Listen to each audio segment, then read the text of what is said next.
நிறமுள்ள குதிரை. இது கொள்ளை நோய்க்கு அடுத்து வரணும். சிவப்பு குதிரைக்கு அடுத்து சகரியாவில் வரணும். அதே நேரத்தில் வடதிசைக்கு கருப்பு குதிரை போகணும்.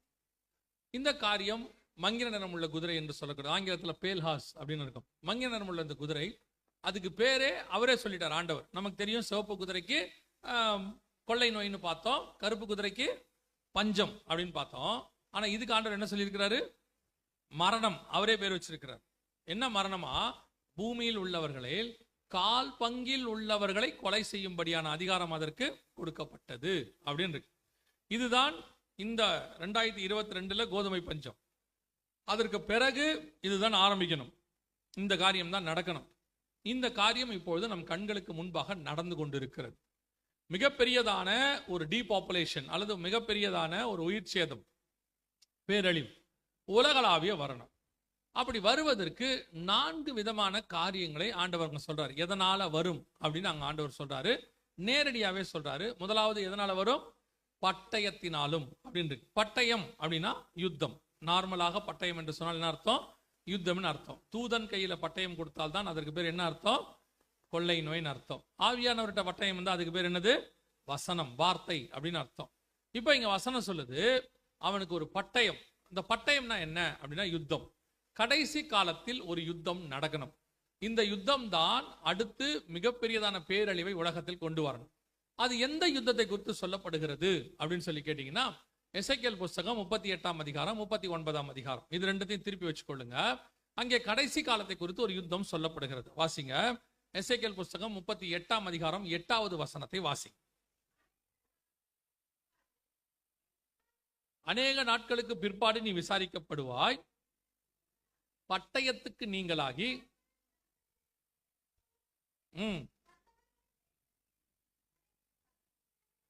போதும் வந்தவர்களின் தேசத்தில் கடைசி வருஷங்களில் நீ வருவாய். யாரை குறித்து சொல்லப்பட்டிருக்கு அப்படின்னா, யார் வரான்னு உங்களுக்கு பின்னாடி சொல்றேன். எந்த தேசத்துல வருவாங்க? பற்பல ஜனங்களிலிருந்து சேர்த்து கொள்ளப்பட்டு வந்தவர்களின் தேசம். அது எதுன்னு கேட்டீங்கன்னா இஸ்ரவேல் தேசம். நம்ம எல்லாருக்கும் தெரியும்.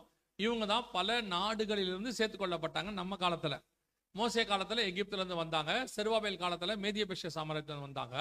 ஆனா நம்ம காலத்துல தான் இவங்க எல்லா நாட்டுல இருந்தும் வந்தாங்க. ஐரோப்பால இருந்து வந்தாங்க, அப்புறம் வந்துட்டு ஆசியால இருந்து வந்தாங்க, குறிப்பா நம்ம இந்தியால இருந்து வந்தாங்க. இப்படி எல்லா நாடுகள்ல இருந்து அவங்க எங்க போனாங்கன்னு கேட்டீங்கன்னா இஸ்ரேலுக்கு போய் தனி நாடு ஃபார்ம் பண்ணாங்க. பற்பல ஜனங்களிலிருந்து சேர்த்து கொள்ளப்பட்டு வந்தவர்களின் தேசம், அவங்களுடைய கடைசி வருஷம் அப்படின்னு. சரி, இப்ப இந்த பற்பல ஜனங்களில் சேர்த்துக் கொள்ளப்பட்டவர்கள் இஸ்ரவேல் ஜனங்கள் தானா? நேரடியா வசனம் இருக்குதானா? அதே 38:16 வாசிங்க. 38:16. நீ தேசத்தை கார்மேகம் போல் மூட என் ஜனமாகிய இஸ்ரவேலுக்கு விரோதமாய் நீ எழும்பி வருவாய் கடைசி நாட்களிலே. அப்ப இந்த யுத்தம் கடைசி நாட்கள்ல வரும், கடைசி வருஷங்களிலே வரும். யாருக்கு விரோதமாய் வரும்? இஸ்ரவேலுக்கு விரோதமாக வரும் அப்படின்னு சொல்லப்படுது. இந்த யுத்தத்தை யார் கொண்டு வருவா? இஸ்ரவேலுக்கு விரோதமா யார் வருவா அப்படின்னு கேட்டீங்கன்னு சொன்னா எசேக்கியேல் 38:2 வாசி.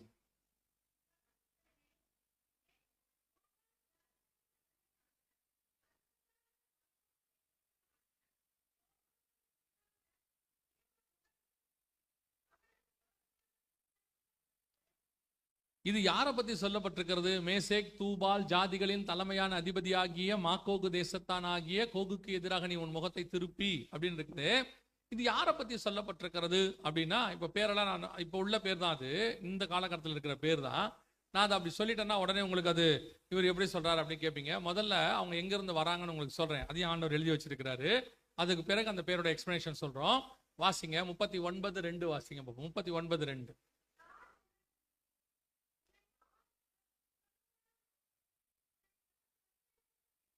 எங்கிருந்து எழும்பவும்? வடபுறங்களிலிருந்து எழும்பவும். இஸ்ரவேல் தேசத்தினுடைய வடக்கு பக்கத்துல இருந்து வரணும். ஏற்கனவே சொன்ன பாத்தீங்களா, வடக்கு பக்கம் அப்படின்னு இங்க இருக்கு பாருங்க. இதான் இஸ்ரவேல். இந்த இடத்துல இருந்து வடக்கு பக்கம் கோடு போட்டீங்கன்னா நேரா போய் ரஷ்யா இங்க இருக்கு பாருங்க. இதான் ரஷ்யா. இந்த பகுதி இருக்கு வடக்கு. நீ வடபுறங்களிலிருந்து எழும்பவும் அப்படின்னு இருக்குது. இந்த வடபுறத்துல இருந்து எழும்பி வரக்கூடிய அந்த நாட்டுக்கு மேசேக் தூபால் 38:2. மேசேக் தூபால் அதனுடைய தலைமையான அதிபதி அப்படின்னு இருக்கு. இந்த மேசேக் தூபால் அப்படின்னா என்ன அப்படின்னு கேட்டீங்கன்னா, ரஷ்யாவுடையதான 2 பட்டணங்கள். ஒன்று ஆசியாவில் இருக்கும், இன்னொன்று ஐரோப்பாவில் இருக்கும். ரஷ்யா மட்டும்தான் யூரோ ஏஷியான்னு சொல்லுவாங்க. யூரோப்லையும் இருக்கும், ஏஷியாவிலையும் இருக்கும். இந்த 2 கண்டங்களையும் இருக்கக்கூடியதான அந்த ரஷ்யா தலைமையான அதிபதி மேசேக் தூபால் அப்படின்னு இருக்கு. அதை என்ன சொல்றாங்க வேத வல்லுநர்கள்லாம்? மாஸ்கோ திபிலிசி அப்படிம்பாங்க. 2 பட்டணம் இருக்கு, மாஸ்கோ திபிலிசின்னு இருக்கு. இது 2 தான் அப்படின்னு அவங்க சொல்றாங்க. ஸோ இதனுடைய தலைமையான அதிபதியாகிய ரஷ்யா. ரஷ்யாங்கிற வார்த்தை இருக்கா அப்படின்னு கேட்டீங்கன்னு சொன்னா, தமிழ்ல மட்டும் இல்ல, இங்கிலீஷ்ல, எபிரேய மொழியில, மராத்தியில, மலையாளத்துல எல்லாத்துலயுமே இருக்கு. என்ன இருக்குன்னு கேட்டீங்கன்னா, இப்படி ஒரு வார்த்தை இருக்கும், சீஃப் பிரின்ஸ் ஆஃப் ரோஷ் அப்படிங்கிற ஒரு வார்த்தை இருக்கும். அந்த ரோஷ்ங்கிற வார்த்தை நீங்க இங்கிலீஷ் பைபிள்ல வாசிக்க முடியும், மலையாள பைபிளையும் வாசிக்க முடியும். யாராவது இங்கிலீஷ் இல்ல மலையாள பைபிள் வச்சிருக்கீங்களா இங்க? ஆங்கில வேதாகமும் இல்ல?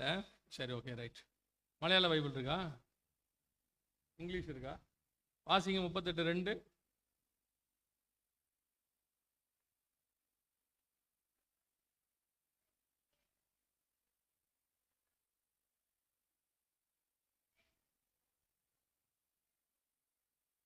இது என்ன வெர்ஷன்மா இருக்கணுமே? என்கேஜேவியில் இருக்குமே. த சீஃப் பிரின்ஸ் ஆஃப் ரோஷ் அப்படிங்கிற வார்த்தை ஒன்று இருக்கும். மேஷேக் தூபால் அப்படின்னு சீஃப் பிரின்ஸ் ஆஃப் ரோஷ் அப்படின்னு இருக்கு. என்கேஜேவியில் இருக்கு இல்லைங்களா? என்கேஜேவியில் இருக்கும், என்கேஜேவிலையும் இருக்கும், அமெரிக்கன் ஸ்டாண்டர்ட் வெர்ஷன்லையும் இருக்கும், மலையாளத்தில் இருக்கும், அப்புறம் மராத்தி, ஹிந்தி எல்லாத்துலேயுமே இருக்கு. சரி, கவனிங்க. இந்த ரோஷ் அப்படிங்கிற வார்த்தை அது வந்து தமிழில் என்ன பண்ணிட்டாங்கன்னா டிரான்ஸ்லேட் பண்ணிட்டாங்க அந்த வார்த்தையை, அதுக்கான அர்த்தத்தை அங்கே போட்டாங்க. ஸோ இப்போ வடபுறத்திலிருந்து ரோஷ் எழும்பி வரணும் அப்படின்னு. இப்போ நம்ம இங்கிலீஷில் ரஷ்யான்னு சொல்கிறோம்ல, மலையாளத்தில் ரோஷே அப்படிம்பாங்க. இப்படி ஒவ்வொரு லாங்குவேஜில் வரும். அதில் பார்த்தீங்கன்னா ரோஷ் அப்படின்னு போட்டிருக்கு. இவங்க தான் கடைசி காலத்தில் வடக்கு பக்கத்திலிருந்து எழும்பி வர வேண்டும் அப்படின்னு சொல்லுது. சரி, 2வது. 3வது என்ன அப்படின்னு கேட்டிங்கன்னா, இஸ்ரேலுக்கு வரணும் முதல்ல, ரஷ்யா வரணும் 2வது. இதுல இன்னொரு மிக முக்கியமான விஷயம், இந்த யுத்தம் எதுக்காக நடக்கும், எந்த இடத்துல நடக்கும் அப்படின்னு இருக்கு. இஸ்ரேவேல்ல எந்த இடத்துல நடக்கும்னு. இப்போ எசேக்கியேல் 38:8 வாசிச்சிங்கல்ல, நெடுநாள் பாழாய் கிடந்தேன்னு. அதுல என் ஜனமாக இஸ்ரேவேலுக்கு விரோதமாய் நீ நெடுநாள் பாழாய் கிடந்து கடைசி வருஷங்களில் வருவாயின்னு இருக்குல்ல, அங்கிருந்து வாசிங்க பார்ப்போம்.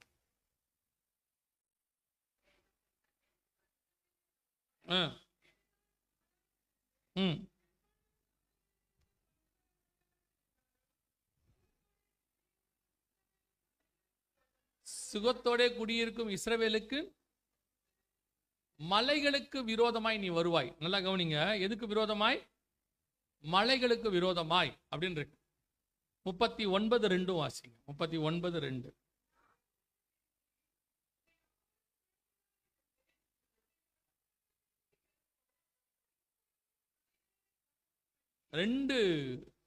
ரெண்டு தடவை ஆண்டவர் சொல்றாரு எங்க இந்த யுத்தம் வரும்? இஸ்ரவேலின் மலைகளிலே வரும். இந்த யுத்தம் எதுக்காக வரும்னா இஸ்ரவேல் மலையில நடக்கும் அப்படின்றது. 2022 அந்த கருப்பு குதிரை நான் சொன்னேன் இல்லையா, உணவு பஞ்சம் நடந்துகிட்டே இருக்கும்போது 2023 ஒரு சம்பவம் நடந்தது. சரியா 2023 மே மாசம் கொரோனா எமர்ஜென்சி முடிஞ்சிச்சு. 2023 அக்டோபர் மாசம் 7ஆம் தேதி ஒரு யுத்தம் ஆரம்பிச்சிச்சு. அந்த யுத்தத்துக்கு பேர் தான் இதான் அந்த யுத்தம், ஆபரேஷன் அலெக்சா ஃப்ளட் அப்படின்னு பேர். இந்த யுத்தத்துக்கு எதுக்காக ஆரம்பிச்சாங்கன்னு பார்த்தீங்கன்னா, இந்த இடம் இருக்கு பார்த்தீங்கன்னா, இதுக்கு பேர் இதான் டெம்பிள் மவுண்ட் அப்படின்னு சொல்லுவாங்க. இந்த இடத்துக்கு பேர் டெம்பிள் மவுண்ட். இந்த டெம்பிள் மவுண்ட் இருக்கிற இந்த மலை எங்களுக்கு வேணும் அப்படின்னு சொல்லித்தான் இந்த யுத்தத்தை அவங்க ஆரம்பிச்சாங்க. அக்டோபர் மாதம் 7, 2023 எதுக்கு ஆரம்பிச்சாங்கன்னா, இந்த மலை எங்களுக்கு வேணும் அப்படின்னு சொல்லி. எதனால அப்படின்னு கேட்டிங்கன்னா, அவங்களுடையதான வழிபாட்டு தலம் இங்கே ஒன்று இருக்கு, இது எங்களுக்கு வேணும், இந்த வழிபாட்டு தலம் எங்களுக்கு வேணும், அதனால இந்த மலை எங்களுக்கு வேணும் அப்படின்னு அவங்க கேட்டாங்க. அதே நேரத்தில் இஸ்ரவேல் ஜனங்கள் என்ன சொல்றாங்கன்னா, ஏற்கனவே எங்க 2 தேவாலயம் இந்த இடத்துல தான் இருந்துச்சு. சாலமோன் கட்டினது, அப்புறம் செருபாபேல் கட்டினது. வாசிங்க 2 நாளாகமத்தின் புஸ்தகம் 3ஆம் அதிகாரம் 1வது வசனம் வாசிங்க. 2 நாளாகமம் 3ஆம் அதிகாரம் 1வது வசனம். பின்பு சாலமோன் எருசலேமிலே தன் தகப்பனாகிய தாவீதுக்கு காண்பிக்கப்பட்ட இந்த மோரியாங்கிற மலை எங்கன்னு தெரியுதா? ஆதியாகமம் 22 ஆண்டவர் ஈசாக்கை பலி கொடுக்கும்படி ஆபிரகாம போ சொன்னார்ல, அது எந்த இடம்?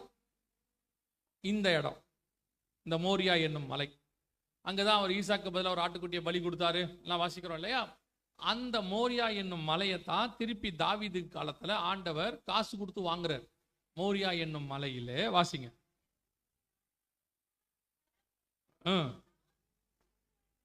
தாவீது குறித்து வைத்த ஸ்தலத்துல. சோ இது அவங்களுடையதான ஆபிரகாம் காலத்திலிருந்து பாரம்பரியமா அவங்க கிட்ட இருக்கிற இடம். கர்த்தர் ஆபிரகாமுக்கு வாக்கு பண்ணது, தாவீது காசு கொடுத்து வாங்கினது. சோ அவங்களோட 2 ஆலயமும் அங்கதான் இருந்துச்சு. அது மட்டுமல்ல, 3வது தேவாலயம் வரப்போகுது அப்படிங்கிறது ப்ராபசி பைபிள்ல இருக்கு. அதை யூதர்களும் விசுவாசிக்கிறாங்க. மத்தேயு எழுதின சுவிசேஷம் 24ஆம் அதிகாரம் 15வது வசனத்தை நீங்க வாசிக்கும் பொழுது, பாழாக்கும் அருவருப்பை குறித்து தானியேல் தீர்க்கதரிசி சொல்லி இருக்கிறானே, வாசிக்கிறவன் சிந்திக்க கடவன், அதை பரிசுத்த ஸ்தலத்தில் இருக்கு இல்லையா? அப்படின்னா என்ன அர்த்தம்னா, இயேசு சொல்றாரு, மீண்டும் ஒரு பரிசுத்த ஸ்தலம் அவங்களுக்கு வரும், யூதர்களுக்கு. அதுதான் இந்த தேவாலயம். சோ 3வது தேவாலயம் அங்கே வரணும். இப்போ யூதர்கள் என்ன விசுவாசிக்கிறாங்கன்னா, எங்களுக்கு இன்னொரு தேவாலயம் வரும், இப்போ எங்களுக்கு நாடு வந்துருச்சு, தலைநகராக எருசலேம் வந்துருச்சு, நாங்க 3வது என்ன பண்ண போறோம்? தேவாலயத்தை கொண்டு வர போறோம், அப்போ எங்களுக்கு இந்த மலை தேவைப்படும், இதை தரமாட்டோம் அப்படின்றாங்க. இப்போ இவங்க என்ன சொல்றாங்கன்னா, எங்களுடையதான வழிபாடுதெல்லாம் அங்க இருக்கு, அது இடம் உங்ககிட்ட இருக்கு, ஆனா வழிபாடுதெல்லாம் எங்களுது, நாங்க அதை தான் வச்சுப்போம், நாங்க தரமாட்டோம்ன்றாங்க. ஸோ இப்போ அந்த இடம் கொஞ்சம் காம்ப்ளிகேட்டடா இருக்குது. ஸோ இந்த இடத்த அவங்க கிட்ட கொடுக்க சொல்லி ஐநா சபையில் என்ன பண்ணியிருக்காங்க? தீர்மானம் கொண்டு வந்திருக்காங்க, 2 ஸ்டேட் சொல்யூஷன் அப்படின்னு. ஆனா சட்டப்படி பார்த்தா 6 நாள் யுத்தத்துல இந்த இடத்த யூதர்கள் ஜெயிச்சிருக்கிறாங்க. ஸோ அவன் என்ன சொல்றான்? யுத்த சட்டத்தின்படி இந்த இடம் எனக்கு சொந்தம், இதை எப்படி தர சொல்றீங்க? இப்போ ஐநா சபையில எல்லாரும் என்ன சொல்றாங்க? அதை கொடுத்துட்டீங்கன்னா பிரச்சனை சால்வ் ஆயிடும், அவங்க அதனால தானே இவ்வளவு சண்டை போடுறாங்க, கொடுத்துருங்கன்னு சொல்றாங்க. ஸோ இது ஒரு காம்ப்ளிகேட்டடான ஒரு பிரச்சனை. ஆனா வசனத்தின்படி யூதர்களுக்கு அது சொந்தம் அப்படின்னு அவங்க சொல்றாங்க. ஸோ இப்போ அதுக்கான சண்டை தான் ஆரம்பிச்சிருக்கு. இந்த மலை எனக்கு வேணும் அப்படின்னு ஹமாஸ் ஆரம்பிச்சாங்க, கொடுக்க முடியாது அப்படின்னு சொல்லி இஸ்ரேல் ஆரம்பிச்சிச்சு. ஆனா இந்த சண்டை அப்படியே எக்ஸ்பேண்ட் ஆச்சு, அடுத்தடுத்த லெவலுக்கு போச்சு. அடுத்தடுத்த லெவலுக்கு போகும்போது சகரியா 12:6 ஆண்டவர் சொல்றாரு, அந்நாளில் யூதாவின் தலைவரை விறகுகளுக்குள்ளே இருக்கிற எரிகிற அக்கினி தணலுக்கும், அந்த வசனம் வாசிங்க,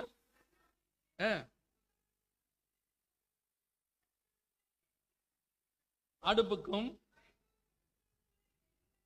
வைக்கோல் கட்டுகளுக்குள்ளே எரிகிற தீவெட்டிக்கும் ஒப்பாக்குவேன்.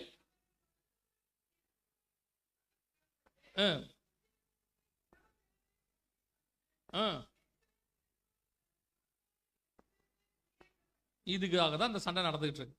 வலதுபுறம் இடதுபுறம், இந்த பக்கம் காசா பகுதி, இந்த பக்கம் மேற்கு கரை, அந்த பக்கம் லெபனான், இந்த பக்கம் ஏமன், இப்படி ஒவ்வொரு பக்கமா அவங்க வலதுபுறம் இடதுபுறமும் சுற்றிலும் இருக்கிற எல்லா ஜனங்களையும், அது எந்த இடம் வரைக்கும் போயிருக்குன்னா ஈரான் வரைக்கும் போயிருக்கு. இந்த ஈரான் இப்ப நடக்குது, இதோட ஃபர்ஸ்ட் ஃபேஸ் ஒரு சண்டை நடந்துச்சு. அந்த சண்டை இஸ்ரேலுக்கும் ஈரானுக்கும் நடந்துச்சு. அந்த சண்டையோட 2வது பார்ட் தான் இப்ப நீங்க பாத்துட்டு இருக்கிறீங்க, இஸ்ரேல் ஈரான் பிரச்சனை. இப்ப சமீபத்துல இந்த 2வது ஈரான் பிரச்சனை வரும்போது கூட இஸ்ரேல் பிரதமர் பென்யமின் நெத்தன்யாகு என்ன சொன்னார்னா, இது அக்டோபர் 7 ஆரம்பிச்சதுன்னு சொல்றாரு. அவர் அந்த தான் குறிக்கிறார். அக்டோபர் 7 ஆரம்பிச்ச இந்த பிரச்சனை இப்பொழுது ஈரான் வரைக்கும் வந்திருக்குது அப்படின்னு சொல்றார். இப்ப எசேக்கியேல் 38 பாத்தீங்கன்னா இதே ஈரானுடைய பெயர் அங்க இருக்கும். எசேக்கியேல் 38:5 வாசிங்க. 38:5 அவர்களோடு கூட இந்த பெர்ஷியான்னு இருக்கு பாத்தீங்களா, இந்த பெர்ஷியாவுடைய பெயர் தான் 1954 வரைக்கும் பெர்ஷியா. அதற்கு பிறகு இந்த பெர்ஷியாங்கிற பெயரை தான் ஈரான் அப்படின்னு மாத்தினாங்க. சோ இப்ப ஈரான் அவங்களோட கூட வரணும், அவர்களோடு கூட பெர்ஷியரும் எத்தியோப்பியரும். இந்த எத்தியோப்பியாங்கிறது என்ன சொல்றாங்கன்னா, இப்ப இருக்கிற எத்தியோப்பியா கிடையாது. இந்த எத்தியோப்பியா அந்த காலத்துல இருந்த 2000 வருஷத்துக்கு முன்னாடி இருந்த எத்தியோப்பியாங்கிறது வேற. அது இப்ப இருக்கிற ஏமன், இப்ப இருக்கக்கூடிய இவங்க தான் அதுக்கு விரோதமா வருவாங்க அப்படின்னு ஒரு குரூப் சொல்றாங்க. அடுத்து என்ன இருக்குது? லீபியரும். இந்த லிபியாங்கிறது தான் கடாஃபி இருந்த இடம், லீபியரும். அடுத்து அதுக்கு அடுத்த வசனம் கோமேரும்.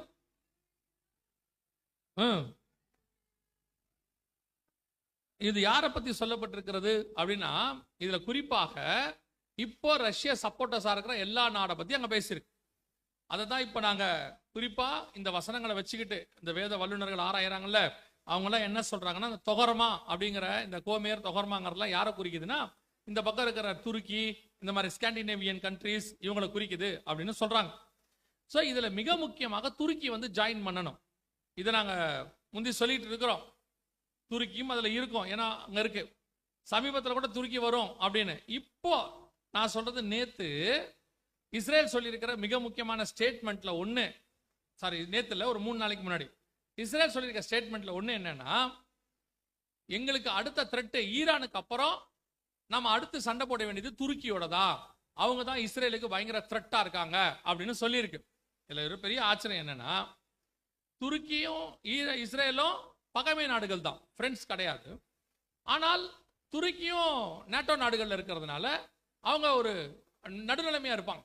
இப்ப திடீர்னு இஸ்ரேல் சொல்லுது துருக்கி எங்களுக்கு எதிர்ப்பு அப்படின்னு சொல்லுறாங்க. சரி, துருக்கி என்ன ரியாக்ட் பண்ணுச்சு அப்படின்னு கேட்டீங்கன்னா, நீங்க பார்த்திருப்பீங்க ஒரு சமாதானம் ஒரு காரியம் ஈரானுக்கும் அமெரிக்காவுக்கும் நேத்தெல்லாம் பேசுறேன்னு சொல்லி இருந்தாங்க. இன்னைக்கு அது முடிஞ்சிருச்சு. தெரிந்தானே உங்களுக்கு, சமாதானம் இல்லைன்னு சொல்லிட்டாங்க. அதாவது அமெரிக்கா சொன்ன எதையும் ஈரான் என்ன செய்யல, ஏத்துக்க மாட்டேன்னு சொல்லிருச்சு. ஸோ அடுத்து யுத்தம் ஆரம்பிக்க போகுது. அதுல என்ன ஒரு ஸ்டேட்மெண்ட்னா, இப்போ இல்லாத ஒரு நாடு வந்து ஜாயின் பண்ணுது. ஏற்கனவே இந்த யுத்தத்துல இஸ்ரேல் இருக்கு, ரஷ்யா இருக்கு, ஈரான் இருக்கு, அப்புறம் வந்துட்டு குவைத் இருக்கு, கத்தார் இருக்கு, யுஏஇ இருக்கு, சவுதி இருக்கு, பஹ்ரைன் இருக்கு. இவ்வளவு நாடுகள் இப்ப யுத்தத்துல இருக்கு. இவங்களோட கூட மறைமுகமா சைனாவும் இருக்கு, இவ்வளவும் இருக்கு. வெளிப்படையா இன்னும் மிக முக்கியமா வந்த ஒரு நாடு, இன்னைக்கு வந்த நாடு யாருன்னு கேட்டீங்கன்னா துருக்கி. துருக்கி சொல்லுது, இந்த ஈரான் அமெரிக்கா ஒப்பந்தம் ஃபெயிலியர் ஆயிடுச்சுன்னா இஸ்ரேலுக்கு விரோதமாய் நாங்கள் இறங்குவோம், இந்த யுத்தத்தில் நாங்கள் இருக்கிறோம், இஸ்ரேலுக்கு விரோதமா இருக்கிறோம் அப்படின்றாங்க. ஸோ அடுத்து வர வேண்டிய மிக முக்கியமான நாடும் உள்ளே நுழைஞ்சிருச்சு. அந்த நாடும் உள்ள வந்துருச்சு. இன்னும் மிக முக்கியமா ஒரு நாடு தான் இருக்கு. அந்த நாடு தான் வடதிசையிலிருந்து வர வேண்டிய ரஷ்யா. இப்போ ரஷ்யா இந்த யுத்தத்துல இஸ்ரேலுக்கு எதிராக இன்டெலிஜென்ஸும் சில செயற்கைக்கோள் உதவிகள், ட்ரோன் உதவிகளை ஈரானுக்கு செஞ்சுக்கிட்டு இருக்கு. இது எல்லாரும் வெளிப்படையா தெரியுது. உக்ரைன் அதிபர் ஜெலன்ஸ்கியும் சொல்றாரு, ரஷ்யா இதுல நிறைய ஆயுதங்களை வந்து ஈரானுக்கு கொடுக்குதுன்றார். ஆனா வெளிப்படையா ரஷ்யா யுத்தத்துல இறங்கி ஒரு குண்டு கூட இன்னும் போடல. ஆனா ஈரானுக்கு அது சப்போர்ட் தெரிவிச்சிருக்கு. இதுல இந்த ஃபெயிலியர், ஒருவேளை இந்த ஒப்பந்தம் ஃபெயிலியர் ஆயிடுச்சு, நாங்க ஃபெயிலியர் ஆயிடுச்சுன்னு சொல்லிட்டு இருந்தோம், ஃபெயிலியர் ஆயிடுச்சு. இப்போ ரஷ்யா உள்ளே நுழையும். துருக்கி, ரஷ்யா, சைனா. இப்போ சைனா இன்னைக்கு என்ன சொல்லியிருக்குன்னா, சைனா என்னுடைய ஆயுதங்களை ஈரானுக்கு நான் அனுப்ப போறேன் அப்படின்னு சொல்லியிருக்கு. அவங்க டைரக்டா சொல்லியிருக்காங்க.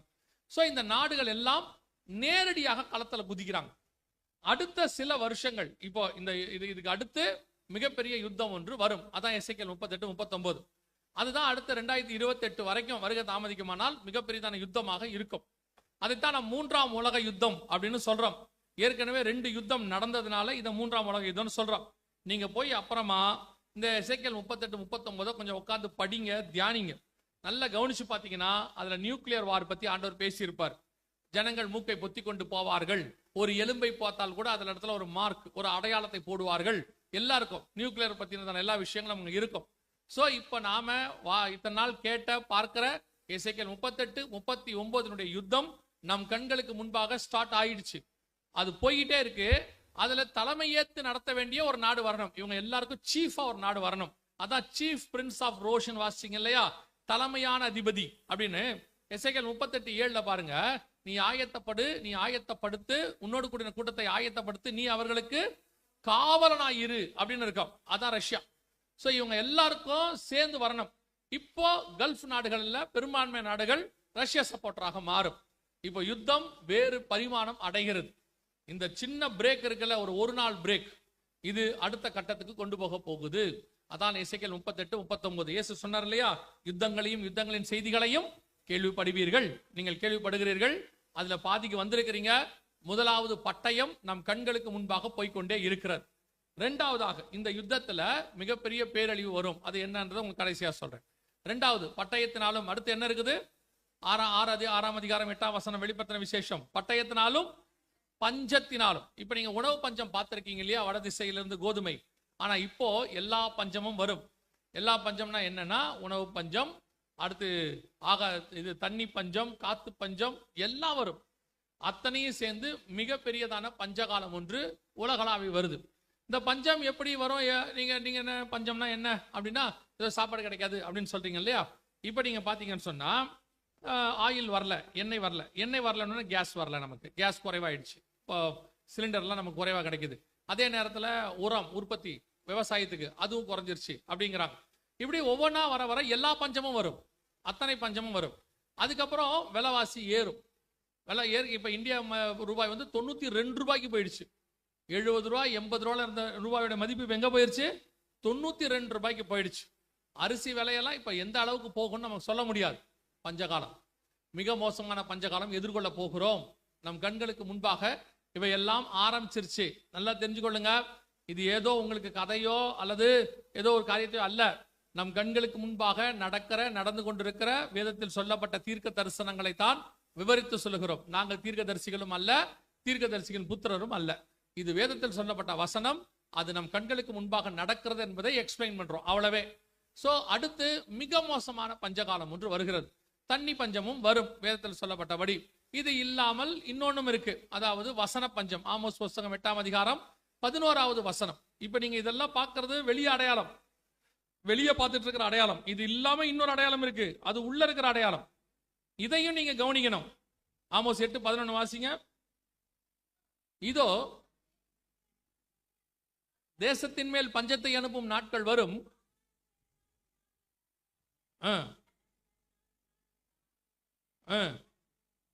கர்த்தருடைய வசனம் கேட்க கிடையாத வசன பஞ்சம் வருமா?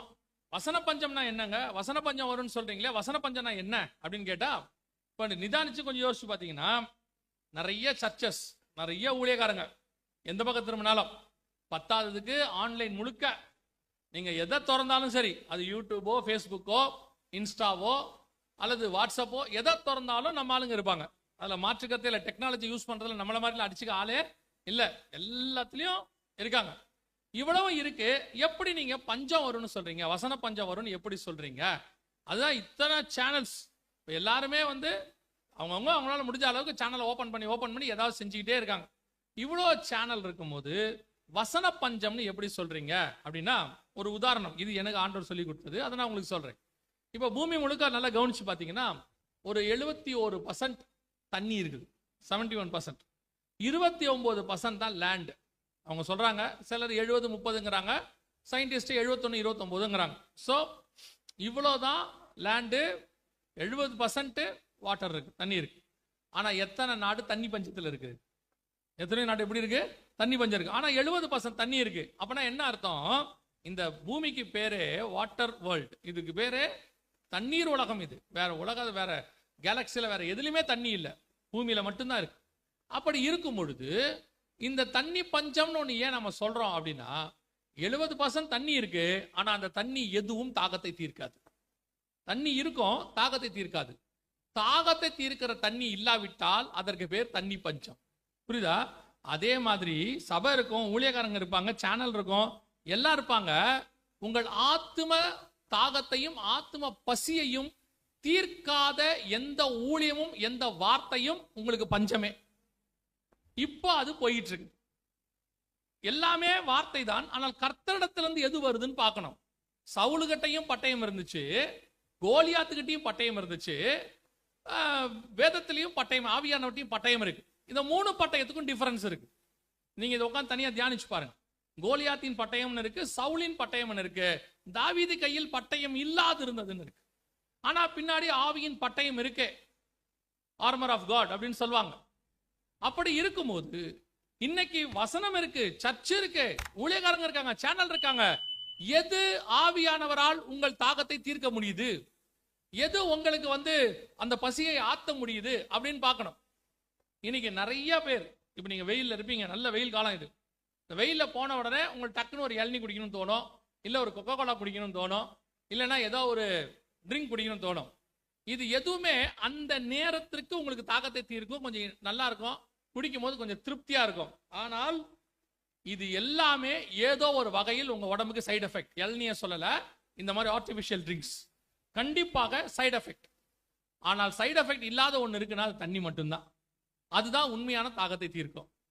அதே மாதிரி தான் சில நேரத்தில் அப்பப்போ எழும்புகிற ஊழியங்கள் உங்களை அட்ராக்ட் பண்ணும், அந்த நேரத்துக்கு உங்களுக்கு ஏத்த மாதிரி இருக்கும். அது அந்த நேரத்துக்கு உங்களுக்கு போதுமானதை போல காணும். ஆனால் உண்மையிலேயே உங்கள் ஆத்தும தாகத்தை அது தீர்க்காது.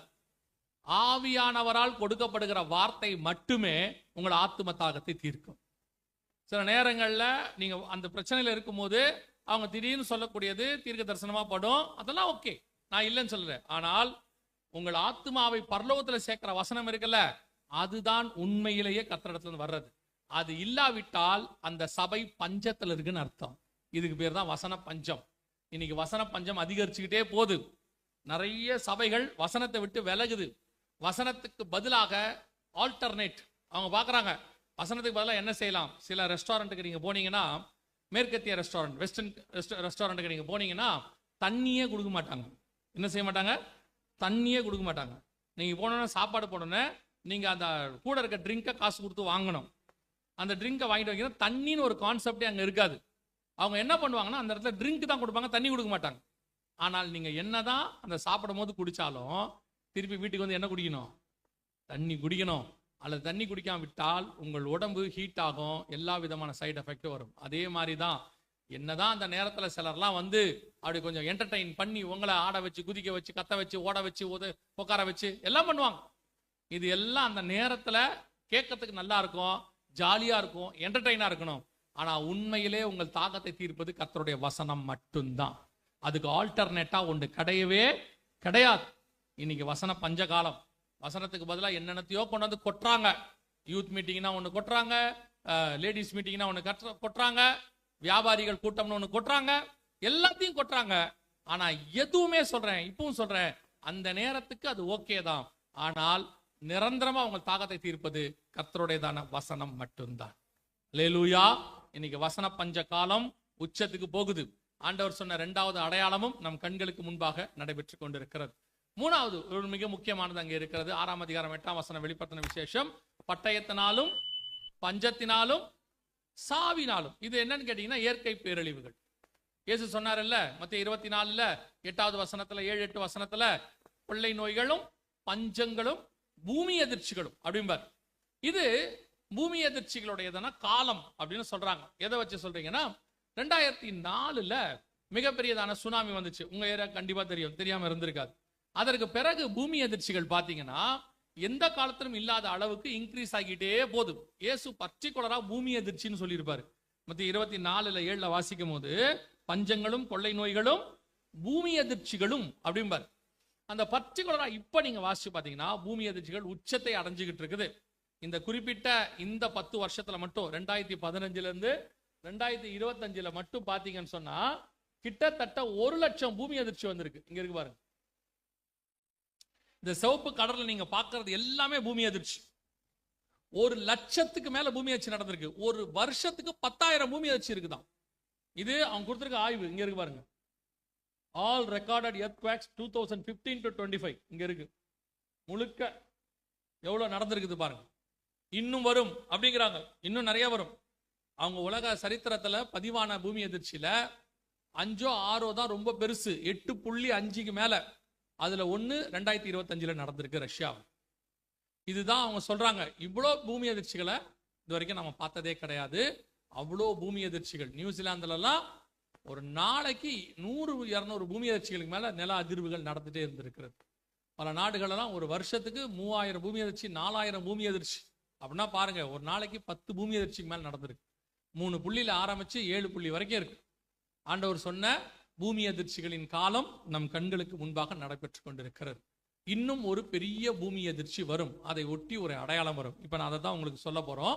வாசிங்க, எசேக்கியேல் புஸ்தகம் 38ஆம் அதிகாரம் 19வது வசனத்தை வாசிங்க.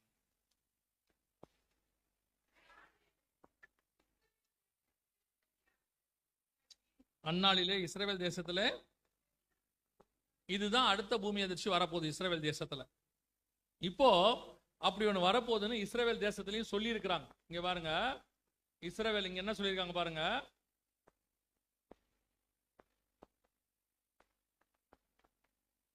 நெக்ஸ்ட் இயர்ஸ் இங்க இருக்கு பாருங்க. இது ஜெருசலேம் போஸ்ட் இஸ்ரவேல் பத்திரிகையில வந்தது. Next years critical for Israel's earthquake preparedness. Israel warn பண்ணியிருக்குது. இஸ்ரேல் அடுத்த வருஷம், இது என்னன்னா 2025 இது வந்தது. அடுத்த வருஷம் மிக பெரியதான பூமி அதிர்ச்சிகளின் காலம் அப்படின்னு சொல்றாங்க.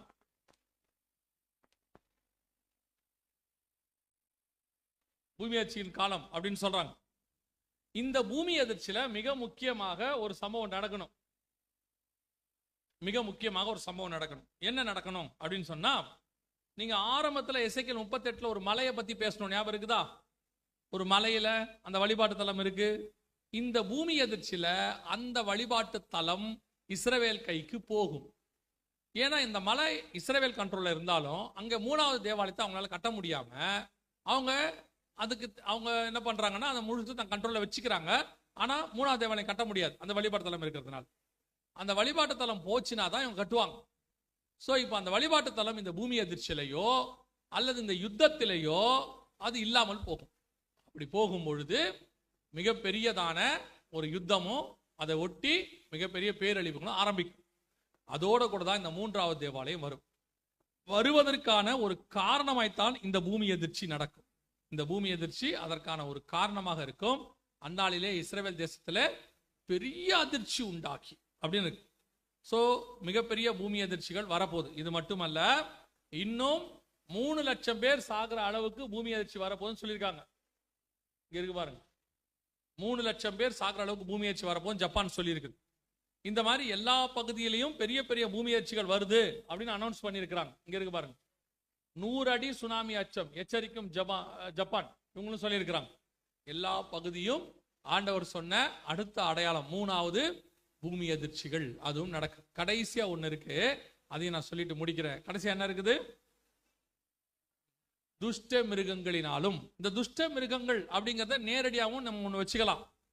மிருகங்கள்லாம் ஊருக்குள்ள வரும், மிகப்பெரிய ஒரு இந்த பூமி அதிர்ச்சிகள்லாம் நடக்கும்போது அது ஒரு மிகப்பெரிய அழிவுகள் வரும். இதுவும் நடக்கும்.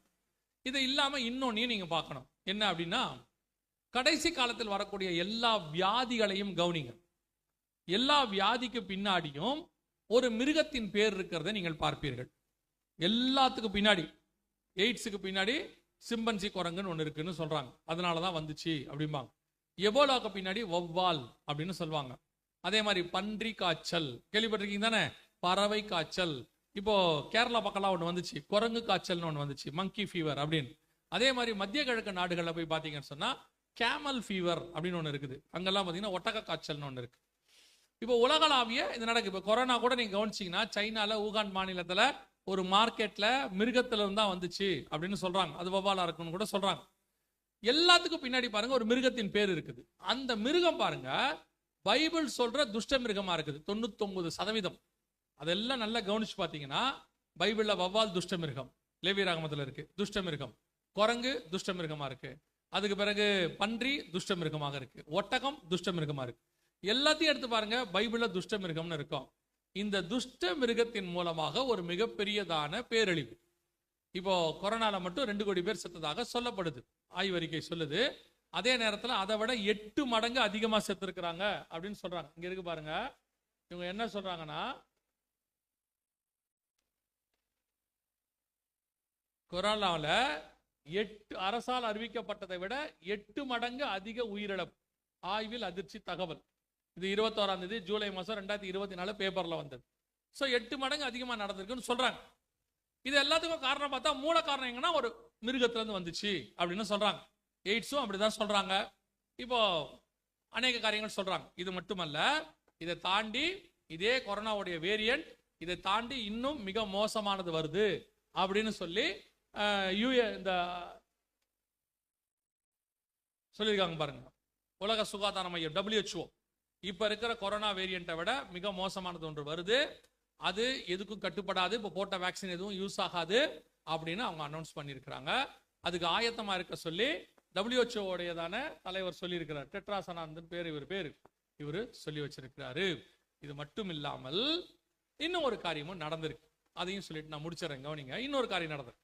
என்னன்னு கேட்டீங்க அப்படின்னா, கடந்த 2025 ஜனவரி மாசம் ஆஸ்திரேலியா ஒரு ஆய்வகத்திலிருந்து லேப்ல இருந்து கிட்டத்தட்ட 316 வைரஸ் காணாம போச்சு. 315 316 வைரஸ் காணாமல் போயிடுச்சு. அத்தனையும் மிருகத்தின் வைரஸ், சாதாரண மிருகத்தின் வைரஸ் அல்ல, கொடிய மிருகத்தின் வைரஸ். இது எவ்வளவு பெரிய பாதிப்பை உண்டாக்கணும் அவங்க சொல்றாங்க. கவனிங்க, கொரோனாவை விட 100 மடங்கு ஆபத்தான வைரஸ்கள் ஆஸ்திரேலிய ஆய்வகத்திலிருந்து மாயமாகி இருப்பதாக அந்நாட்டு அரசு அறிவித்திருப்பது உலக நாடுகளை அதிர்ச்சிக்குள்ளாக்கியுள்ளது. இதன் அபாயம் பற்றி வைரஸ் ஆராய்ச்சியாளருடன் சிறப்பு செய்தியாளர் ரஞ்சித் நடத்திய கலந்துரையாடல் இது. கொரோனாவை விட 100 மடங்கு சக்தி வாய்ந்த 316 வைரஸ் காணாம போச்சு.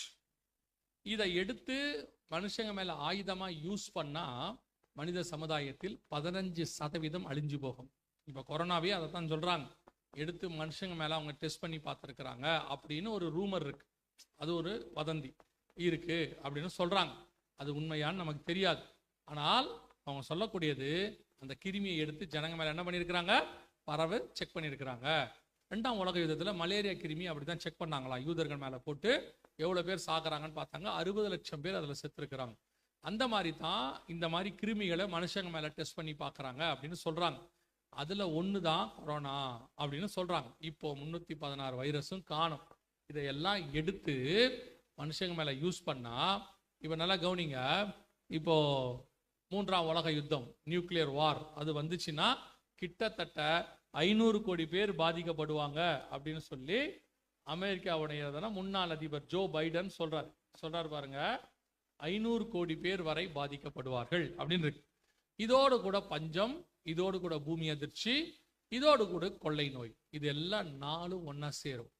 இந்த 4ம் ஒன்னா சேரும்போது பூமியில் கால் பங்கில் உள்ளவர்கள் பாதிக்கப்படுவார்கள் என்று வேதம் சொல்லுகிறது. இப்ப நாம அந்த 4வது முத்திரையின் காலத்துக்குள்ளதான் நுழைஞ்சிருக்கிறோம். முதல் 3 நம்ம கண்ணுக்கு முன்னாடி நடந்துருச்சு. 4வது முத்திரை இருக்கு. 5வது முத்திரை நமக்கு இல்ல, அது யூதர்களுக்கு. 6வது முத்திரையின் காலம்தான் வருகையின் காலமாக இருக்கு. சோ நம் கண்களுக்கு முன்பாக, வருகைக்கு முன்பாக நடக்க வேண்டிய, உடைய வருகைக்கும் உலகத்தின் முடிவுக்கும் அடையாளம் என்னன்னு இயேசு கிட்ட கேட்டபோது இயேசு சொன்ன ஒவ்வொரு அடையாளங்களும் துல்லியமாய் நம் கண்களுக்கு முன்பாக நடக்க ஆரம்பித்து விட்டது. இப்ப நம்ம இதுக்கு முன்னாடி உள்ள போறோம். சரி, இதை ஏன் உங்களுக்கு சொல்லப்படுது, அறிவிப்பதற்கு நோக்கம் என்ன அப்படின்னு கேட்டீங்கன்னா, நினிவே ஜனங்களுக்கு இப்படி ஒரு அழிவு வருதுன்னு ஏன் சொல்லப்பட்டதுன்னா, அவங்க சாகணுங்கிறதுக்காக அல்ல, அவர்கள் மனம் திரும்பி தப்பிக்கணும் என்பதற்காக. இதே தான் இயேசு சொல்றார் மத்திய 24:6 யுத்தங்களையும் யுத்தங்களின் செய்திகளையும் கேள்விப்படுவீர்கள், கலங்காதபடி. அப்படின்னா என்ன அர்த்தம்? இதெல்லாம் நடக்க போது, பயப்படாதீங்கன்னு அர்த்தம். ஏன் பயப்படாதீங்கன்னு சொல்றாருன்னா, இதெல்லாம் வெளியே நடக்கும். இதெல்லாம் என்ன செய்ய போது? வெளியே நடக்கும். அப்ப நீங்க இந்த விஷயம் எதுவுமே தெரியலன்னு வச்சுக்கோங்களேன். இப்ப எப்படி உலகத்தார் பயப்படுறாங்களோ அதே மாதிரி தான் நாமளும் என்ன செய்வோம்? பயந்துகிட்டே இருப்போம். என்ன நடக்குமோ? இப்போ இஸ்ரவேல் ஜனங்களுக்கு போய் மோசே மூலமா சொல்றாரு, வாதை வரப்போது, சங்காரம் வரப்போது எகிப்துலன்னு. ஆனா இஸ்ரவேல் ஜனங்களுக்கு சொல்றாரு, அது உங்களுக்கு என்ன செய்யாது? வராது. இப்போ இஸ்ரவேல் இருந்த கோசே நாட்டில் மட்டும் வரவில்லை. சங்காரம் அதே மாதிரி தலைப்பிள்ள சங்காரமாக போகுதுன்னு சொல்றாரு. ஆனா ஆட்டுக்குடி ரத்தத்தை பூசிட்டா என்ன ஆகாது? உங்க வீட்டுக்குள்ள வராது. அதே ஆண்டவர் தான் சேம் விஷயத்தை இப்ப சொல்றாரு. உலகம் முழுக்க இப்படி ஒரு பேரழிவுகள் வரும், இவையெல்லாம் சம்பவிக்க வேண்டியதே. ஏன்னா இது அவங்க பண்ணதுனால விளையுது, ஆண்டவர் பண்றதுனால இல்ல. அவங்க பண்ண பாவம், அதன் மூலமா அவங்க கண்டுபிடிச்ச கண்டுபிடிப்புகள், தேவனுக்கு விரோதமான கண்டுபிடிப்புகள், அதெல்லாம் சேர்ந்து அவங்களோட பேராசை, அக்கிரமம், அநியாயம் எல்லாம் சேர்ந்து இப்ப உலகத்தை அவங்க அழிக்கிற இடத்துக்கு கொண்டாண்டாங்க. ஆனா இதெல்லாம் வரும்னு ஆண்டவருக்கு தெரியும். இப்படித்தான் இவன் செய்ய போறான், ஏன்னா இவங்கிட்ட கொடுத்துருக்கேன், இவன் இதைத்தான் செய்வான்னு அவருக்கு தெரியும். நம்ம ஆண்டவர் எப்பவுமே ஒரு விஷயத்தை எச்சரிக்கையா சொல்றாருன்னா ஏதோ சும்மா சொல்ல மாட்டாரு. பின்னாடி அது நடக்கிறதுக்கு வாய்ப்பு இருக்குது, கேர்ஃபுல்லா இருந்துங்கன்னு சொல்லுவார். இஸ்ரேல் ஜனங்கிட்ட தேசத்தை கொடுக்கும் போதே உபாகமத்துல சொல்லுவாரு, நான் சொன்ன கற்பனைகளை விட்டுட்டு நீ அந்நிய தேவர்களை சேவித்து நீ விக்கிரக வழிபாட்டுக்குள்ள போய் சோரம் போனினா உன் தேசம் தேசத்தை விட்டு நீ விரட்டப்படுவாய், உன் தேசம் இன்னொருத்தர் வசமாகும். அதே மாதிரி நடந்துச்சு பாருங்க. அதே மாதிரி தான் சாலமோனையும் சொல்லுவார். நீ சாலமோன் ராஜாவாக்கும் போதே சொல்லுவார், நீ உன் தகப்பன் எனக்கு எப்படி நடந்தாலும் அப்படி நடந்த இல்லாம நீ அந்நியர்களை உள்ள கொண்டு விட்டினா உன் தேசத்தை நான் உங்ககிட்ட இருந்து எடுத்துருவேன் பாரு. அதே மாதிரி நடந்துச்சு. அதே தேவன் தான் இப்பவும் சொல்றாரு, உலகத்துல இதெல்லாம் சம்பவிக்கும், ஆனா நீங்க பயப்படாதீங்க, இது எதுவும் உங்களுக்கு சம்பவிக்கும்னு சொல்லல, இவைகளுக்கு நடுவுல உங்களையும் என்னையும் கர்த்தர் பத்திரமாய் பாதுகாக்க போகிறார். வாதை உன் கூடாரத்தை அணுகாது, பொல்லாப்பு நேரிடாது என்று வசனம் சொல்லுது. அதுதான் இப்ப கர்த்தர் நமக்கு சொல்லக்கூடியதாக இருக்கு. சோ இதெல்லாம் நம்ம கண்ணுக்கு முன்னாடி நடக்க ஆரம்பிச்சாச்சு. ஆண்டவர் சொன்ன ஒவ்வொரு காரியமும் அப்படியே நடக்குது. இனி இதுல சொல்லப்பட்ட அடுத்த காரியங்களும் துல்லியமாய் நடக்கும், ஒன்று விடாம நடக்கும். சரி, இதெல்லாம் அடையாளம் நடக்குது, இதுக்கு நடுவில் நான் என்ன செய்யணும் அப்படின்னா, நீங்கள் நானே இதை எதுவுமே செய்ய முடியாது, ஒன்றும் மாற்ற முடியாது. ஒன்னே ஒன்று தான் செய்ய போறோம். என்ன தெரியுமா? மணவாளன் வருகிறார் என்கிற சத்தம் கேட்டது. அவர்கள் தங்கள் தீவெட்டிகளை ஆயத்தம் பண்ணினார்கள். இதெல்லாம் கேட்கும் போது நீங்க ஒண்ணு செய்யணும், ஆயத்தப்படணும். அவ்வளவுதான். இந்த கிறிஸ்துவை சந்திப்பதற்கு இவைகளுக்கு நடுவுல அவர் என்னை பாதுகாப்பார், வருகை வருமானால் நான் அவரோடு கூட பறந்து மறுரூமாகி போகணும். அது வரைக்கும் கர்த்தர் என்ன செய்ய போகிறார்? பாதுகாக்க போகிறார். இந்த விசுவாசத்தோடு கூட, இந்த எதிர்பார்ப்போடு, இந்த காத்திருப்போடு சபை இருக்கணும். சபை இனி வேற எதற்காகவும் அல்ல. சபை வேற எதுக்காகவும் இல்ல, மணவாளனை சந்திப்பதுக்கு தான் சர்ச். நிறைய பேருக்கு சர்ச்சை பத்தின பெரிய கனவு இருக்குது, ஊழியத்தை பத்தின பெரிய கனவு இருக்கு. அவங்க செய்யாததை நான் செய்யணும், அவங்க சாதிக்காததை நான் சாதிக்கணும், அவங்க கட்டாததை நான் கட்டணும், அவங்க வாங்காததை நான் வாங்கணும், அப்படி ஆக்கணும், இப்படி ஆக்கணும். நீங்க ஒன்னத்தையும் யோசிக்காதீங்க, எதையுமே யோசிக்காதீங்க. ஒன்னே ஒண்ணு மட்டும் யோசிங்க, அவர் வரும்போது நான் எப்படியாவது போயிடணும். அப்படி வருக தாமதிச்சு நீங்க இருக்கிறீங்கன்னா, உங்களை கொண்டு என்ன செய்ய வேண்டும் என்று அவர் சித்தமா இருக்கிறாரோ அதை அவர் செஞ்சுட்டு போறார். அவர் கண்டிப்பா உங்களை கொண்டு செய்ய வேண்டியது என்ன பண்ணுவாரு? செய்வார். நீங்க எதுக்கு எல்லாத்தையும் மண்டையில போட்டு இருக்கிறீங்க? அதனால என்ன ஆகுது தெரியுமா? உங்களுக்கு ஒரு தரிசனம் நீங்களா உருவாக்கிக்கிட்டீங்க. அதனால நீங்க ஆயத்தப்படுறதில்ல. நீங்களே எப்படி ஆயிட்டீங்க? அதனால ஆண்டவர் பார மாட்டார். நான் அதை செய்யணும், நான் அதை பண்ணணும். அதுக்கப்புறம் ஒரு படி மேல போய் என்ன சொல்லிடுறாங்க? நான் செஞ்சு முடிக்கிற வரைக்கும் ஆண்டவர் வர மாட்டார். அவர் எப்போ வருவார்னு அவருக்கே தெரியாதுன்னு பைபிள் சொல்லுது. அப்படி இருக்கும்போது இவங்க என்ன சொல்றாங்க? அது முடிகிற வரைக்கும் நான், எனக்கு ஒரு தரிசனம் இருக்கு, ஆண்டவர் எனக்கு ஒரு இடத்தை காட்டி இருக்கிறாரு, அதை வாங்குற வரைக்கும் ஆண்டவர் வர மாட்டார். அது யார் சொன்னது? அப்படி யார் சொன்னது? இன்னைக்கு கடைசி காலத்துல உங்களுக்கு எனக்கு இருக்கிற ஒரே ஒரு வேலை அவருடைய வருகைக்கு ஆயத்தம் பண்ணுவது. நீங்க பாட்டு சபை அதுக்கு ஆயத்தம் பண்ணிட்டே இருங்க. வருகை தாமதிச்சா உங்களை கொண்டு என்ன பூமியில செய்யணும்னு வச்சிருக்கிறாரோ அதை அவர் செஞ்சுக்கிட்டே போவார். அவர் சர்வ வல்லமை உள்ள தேவன். அவருக்கு தெரியும் ஃபியூச்சர் என்னன்னு, உள்ளங்கையில வரைஞ்சு வச்சிருக்கிறார். உங்க வேலை ஏன் வேலை? அது மட்டும் ஆயத்தப்படுவது மட்டும். உங்க வேலை ஏன் வேலை? ஃபியூச்சரை டிசைன் பண்றது கிடையாது. உட்காந்துட்டு கொஞ்சம் படிச்சுட்டா, ஒரு டிகிரி முடிச்சுட்டா, 2 டிகிரி முடிச்சுட்டா, தலைக்கு மேல 2 கொம்பு, அது என்னமோ எல்லாமே கரைச்சு குடிச்சா மாதிரி. ஒருவேளை உங்களுடைய அப்பாவோ உங்களுடைய அம்மாவோ படிப்புல குறைவா இருப்பாங்க, ஆவியில ஸ்ட்ராங்கா இருப்பாங்க. உங்களுக்கு படிப்பு வந்திருக்கும், ஆனா என்ன வராது? ஆவி நடத்துதல் இருக்காது. உடனே நீங்க வாயை மூடுங்க, உங்களுக்கு ஒன்னும் தெரியாது. நீங்க சும்மா இருங்க, உங்களுக்கு ஒன்னும் தெரியாது. ஆமா, ஒன்னும் தெரியாது. ஆனா தேவன் யார் என்று அவர்களுக்கு தெரியும். தேவன் நடத்துதல் என்னன்னு தெரியும். உலக ஞானத்தை வச்சுக்கிட்டு ஆவியின் ஞானத்தை கணக்கிடக்கூடாது. இந்த உலக ஞானம் படிப்பு எல்லாம் ஒரு நாள் குப்பையாய் மாறும், எல்லாம் ஒரு நாள் தூசா மாறிடும். ஒரு 20 வருஷத்துக்கு முன்னாடி படிச்ச படிப்புக்கு இப்ப வேல்யூ கிடையாது. இப்ப வேல்யூ கிடையாது. ஒரு காலத்துல ஃபுல்லா சிவில் இன்ஜினியரிங், மெக்கானிக்கல் இன்ஜினியரிங், அப்படி இப்படின்னாங்க. இன்னைக்கு ஐடின்னு ஒன்று வந்திருக்கு. ஐடி போய் இப்போ ஏஐன்னு ஒன்று வந்திருக்கு. ஏஐ முடிஞ்சு ஏஜிஐன்னு ஒன்று வந்திருக்கு. அடுத்தடுத்து போவோம். இன்னைக்கு நீ எதை பிரதானமாக நினைக்கிறீங்களோ நாளைக்கு அது ஒன்றும் இல்லாமல் போகும். ஆனால் நீங்கள் இன்னைக்கு கர்த்தரோடு கூட எப்படி இருக்கிறீர்களோ அது முடிவு பரியந்தம் உங்களுக்கு ஆசீர்வாதமாக இருக்கும். அல்லேலூயா. உங்க வேலை என் வேலை, வருகைக்கு ஆயத்தப்படுவது, ஒவ்வொரு நாளும் காத்திருக்க வேண்டியது. எப்போ வருவீர் இயேசுவே என்று நாம் காத்திருக்கணும். அதான் ஆண்டவர் எதிர்பார்க்கிறது. இந்த வருகையில் நான் போகணும் அப்படின்னா முதலாவதாக இயேசுவின் ரத்தத்தினாலே பாவம் மன்னிக்கப்பட ஒப்பு கொடுங்க, ரட்சிக்கப்பட ஒப்பு கொடுங்க. சிலர்லாம் ரட்சிக்கப்பட்டீங்களானே தெரியாத நான் சர்ச்சிலே இருப்பான். கேட்டா சொல்லுவான் 4 தலைமுறையா சர்ச்சில் இருக்கும், 5 தலைமுறை. நீ எத்தனை தலைமுறையா சர்ச்சில் இருக்குன்றது முக்கியம் இல்லை, ரட்சிக்கப்பட்டிருக்கீங்களான்றது தான் முக்கியம். சில நேரத்தில் பூனை பாருங்க, 2 குட்டியை போட்டு அந்த குட்டி பார்த்தீங்கன்னா சர்ச்சிலேயே வளரும் அந்த பூனை குட்டி.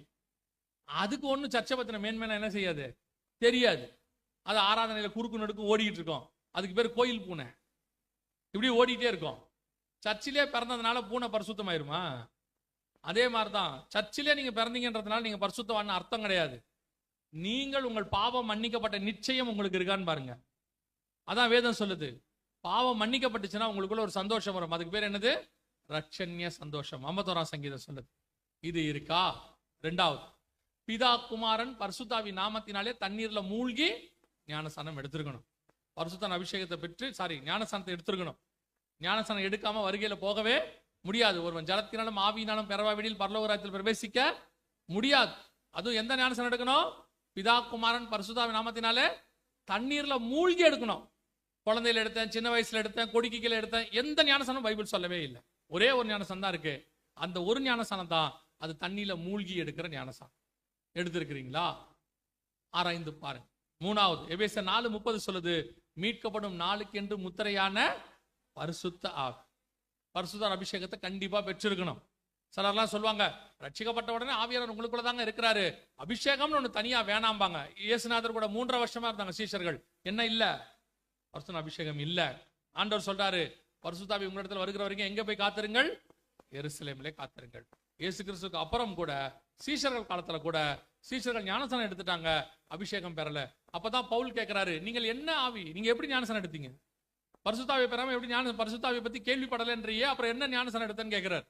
சோ ஞானஸ்நானம் எடுத்ததுனால, ரட்சிக்கப்பட்டதுனால அபிஷேகம் வந்துருச்சுன்னு அர்த்தம் இல்ல. அபிஷேகத்தை தனியாய் பெற்றுக்கொள்ள வேண்டும். அதை பாருங்க. இல்லையா, அபிஷேக கூட்டத்தில் கலந்து கொள்ளுங்க. அப்படி வர முடியாத சூழ்நிலையா, வீட்டுல யாரும் இல்லாத போது முழங்கால் போட்டு ஊக்கமா சோம் பண்ணுங்க. வாஞ்சியும் தவணமுள்ள ஆத்மாக்களை கர்த்தர் நிரப்புகிறார். 4வது மிக முக்கியமானது வேறுபாடு உள்ள வாழ்க்கை. அப்போஸ்தலர் நடவடிக்கைகள் 2:40 சொல்லுது, மாறுபாடான சந்ததியை விட்டு விலகி உங்களை ரட்சித்துக் கொள்ளுங்கள். வேறுபாடு உள்ள வாழ்க்கை. உலகத்துக்கு உங்களுக்கு என்ன இருக்கணும்? வித்தியாசம். உலகத்துக்கு ஒத்த வேஷம் தெரியாதிருங்கள்னு ரோமர் 12:1-2 நாம் வாசிக்கிறோம் இல்லையா? 12:1-2-3 வாசிக்கிறோம் இல்லையா? அதே மாதிரி தான் நீங்கள் குமாரனின் சாயலுக்கு ஒப்பாயிருக்கும்படி அழைக்கப்பட்டீர்கள். ரோமர் 8:29 சொல்லுது, குமாரனின் சாயலுக்கு ஒப்பாயிருக்கும்படி. உலகத்துக்கு ஒத்த வேஷம் தரிக்க கூடாது. சபை உலகத்துக்கு ஒத்த வேஷம் தரிக்க கூடாது. சபைக்குள்ள வந்துருவாங்க, ஏன் சிலர் ஊழியத்துக்கு கூட ஒப்பு கொடுத்துருவாங்க. ஆனா இன்னும் உலகம் மண்டைக்குள்ள ஓடிக்கிட்டே இருக்கும், உட்காந்துட்டே இருப்பாங்க. டைம் கிடைச்சா அங்க ஓடி போயிருவாங்க. அந்த மேன்மை தெரியாது. இன்னும் கொஞ்சம் பேர் இருக்கான், உலகத்தை இங்க கூட்டு வந்துருவான், சர்ச்சுக்குள்ள கூட்டு வந்துருவான். அங்க நடக்கிற எல்லா சேட்டையும் இங்க இருக்கும். அங்க அவன் போடுற ஆட்டம், அவன் போடுறதான மியூசிக், அவன் போடுறதான களியாட்டம், அங்க அவங்க பண்ணக்கூடியதான பண்டிகை எல்லாத்தையும் இங்கேயும் கொண்டாந்துருவான். கொண்டாந்து கேட்டா சொல்லுவான், அது அப்படித்தான் கொஞ்சம் என்டர்டைன் பண்ணாதான் நிப்பாங்க. என்டர்டைன் பண்ணி ஒரு கூட்டத்தை நிக்க வைக்க வேண்டிய அவசியம் இல்லை. வாலிபன் எதனால் தன் வழியை சுத்தம் பண்ணுவான்? கர்த்தருடைய வசனத்தின்படி காத்துக் கொள்ளுகிறதுனால. சத்தியம் பேசி ஒருத்த நிக்க மாட்டானா போட்டோன்ட்டார் இயேசு. நீங்களும் போய்விட மனதா இருக்கிறீர்களோ? இதுதான் சத்தியம். உங்களுக்கு ஏத்த மாதிரி நாங்க டான்ஸ் ஆட முடியாது, உங்களுக்கு ஏத்த மாதிரி களியாட்டம் பண்ண முடியாது, உங்களுக்கு ஏத்த மாதிரி என்டர்டைன் பண்ண முடியாது. Church is not the place for entertainment. Church is the place for transformation. மறுரூபமாகிற இடம். இப்படித்தான் இருக்கணும் சர்ச் சொல்லுது, பைபிள் சொல்லுது. அப்படித்தான் சர்ச் இருக்கணும். உங்களுக்கு ஏத்த மாதிரி சர்ச் மாறாது.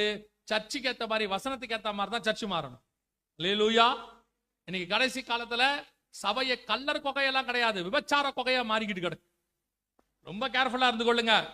எப்படி வேணாலும் இருந்தா பரலோகத்துக்கு போயிடலாங்கிறதெல்லாம் மாயை, பொய்யான பிரசங்கம், ஓநாய்களுடைய பிரசங்கம். இப்படி இருந்தாதான் போக முடியும் பைபிள் சொல்லுது. அப்படி இருந்தாதான் போக முடியும். அல்லேலூயா. கூட்டத்தை பத்தி கவலையே படாதிருங்கள். எவ்வளவு பேர் வராங்கன்றது முக்கியம் இல்ல. சர்ச்சுக்குள்ள எவ்வளவு பேர் சர்ச்சில இருந்து பரலோகத்துக்கு வராங்கிறதா முக்கியம்.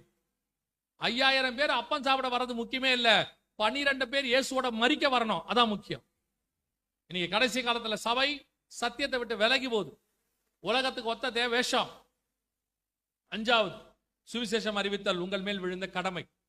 நீங்கள் ஒவ்வொருத்தரும் சுவிசேஷம் அறிவிக்கணும், அது உங்க மேல் விழுந்த கடமை. சொல்லாவிட்டால் உங்களுக்கு ஐயோ.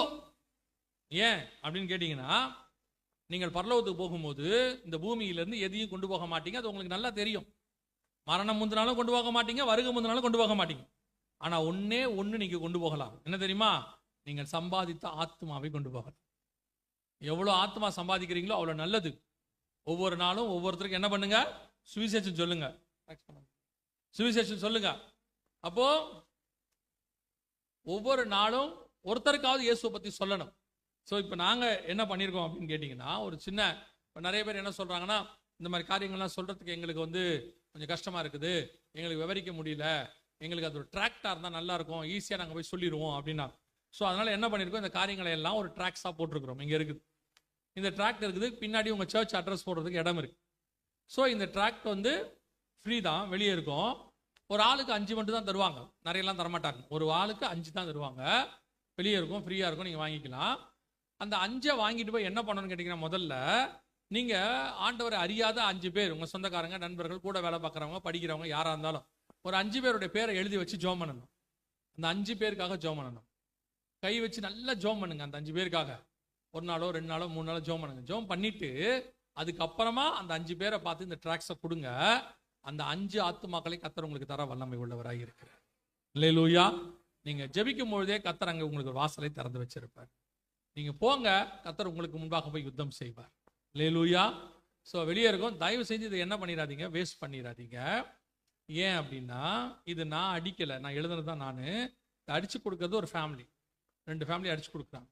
அவங்களுடைய வருமானத்தில் கஷ்டத்தில் இதை அவங்க செய்கிறாங்க, தங்களுக்கு சேர்த்து வைக்காம இதை அவங்க செய்கிறாங்க. ஸோ இது இன்னொருத்தருடைய உழைப்பு. நீங்கள் கீழே போடாதீங்க. நீங்கள் பிரிண்ட் பண்ண முடியாது, நீங்கள் கொடுக்கலாம். இல்லை நான் கொடுக்க முடியாது, நான் ஒரு மிகப்பெரிய ஆவிக்குரிய சோம்பேறி அப்படின்னா வாங்க வேண்டாம், பிரச்சனையே கிடையாது. ஆனால் வாங்கி கொண்டு போய் என்ன பண்ணிடாதீங்க, வேஸ்ட் மட்டும் பண்ணிடாதீங்க. 6வது, இயேசு வருவார் என்பதை ஒவ்வொரு நாளும் விசுவாசிக்கணும். நான் சொல்றது புரியுதா? ஒரு 2 நாள் செய்தி கேட்டோம் இயேசு வராரு அப்படின்றது இல்லை. இனி ஒவ்வொரு நாளும் காத்திருக்கிறதுக்கு மட்டும்தான் நேரம் இருக்கிறது. உங்களை சுத்திகரிக்கிறதுக்கான நேரம் மட்டும்தான் இருக்கு. ஸோ ஒவ்வொரு நாளும் தேவ சமூகத்தில் படுக்க போகும்போது ராத்திரியில், ஆண்டவரே இந்த ராத்திரியில் நம்முடைய வருகை வருமானால் நான் எடுத்துக்கொள்ளப்பட வேண்டும். காலையில் எழுந்திருக்கும் போது, ஆண்டவரே இந்த காலை வேளையில் நம்முடைய வருகை வருமானால் நான் அது ஊறிடணும் அப்படியே பிளட்டில். நான் வருகை போகணும் அப்படின்னு வந்துடணும். 7வது, கடைசியாக, முடிவு பரியந்தம் நிலைநிற்கிறவனே ரட்சிக்கப்படுவான். இந்த 7 காரியத்தையும் நீங்கள் செய்யும் போது கர்த்தருடைய வருகையில் பிரவேசிப்பது எளிது. அல்லேலூயா. அடைந்த ரட்சிப்பு, எடுத்த ஞானஸ்நானம், பெற்றுக்கொண்ட அபிஷேகம், வாழ்ற வேறுபாடுள்ள வாழ்க்கை, சொல்ற சுவிசேஷம், விசுவாசிக்கிற வருகை, இந்த 6லும் முடிவு பரியந்தம் நிலைநிற்கிறவனே ரட்சிக்கப்படுவான். அல்லேலூயா. இயேசு வெகு சீக்கிரத்தில் வர